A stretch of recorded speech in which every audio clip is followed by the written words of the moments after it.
আসসালামু আলাইকুম দর্শক, ইতিমধ্যেই এশিয়া কাপকে সামনে রেখে 25 সদস্যের প্রাথমিক স্কোয়াড ঘোষণা করেছে বাংলাদেশ ক্রিকেট বোর্ড বিসিবি। এদিকে 30 আগস্ট নেদারল্যান্ডসের সাথে 3 ম্যাচ টি-20 সিরিজের প্রথম ম্যাচে মাঠে নামবে বাংলাদেশ দল। এই সিরিজের স্কোয়াড এখনো ঘোষণা করেনি বিসিবি। 25 জনের মধ্যে থেকেই হয়তো ডাচদের সাথে 15 জনের স্কোয়াড ঘোষণা করবে BCB.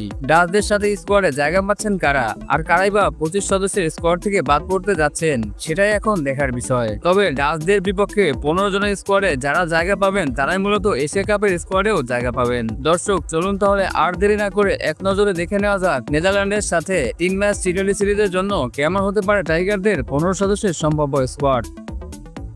Number 1, Tanzid Hasan Tamim, opening batsman. Number 2, Naim Sheikh, opening batsman. Number 3, Liton Kumar Das, on down batsman and captain. Number 4, Sabbir Rahman, middle order batsman. Number 5, Zakir Ali Anik, wicket keeper batsman. Number 6, Sheikh Mehedi Hasan, bowling all rounder. Number 7, Shamim Hossain Patwari, middle order batsman. Number 8, Rishad Hossain, leg spin bowler. Number 9, Mustafizur Rahman, fast bowler.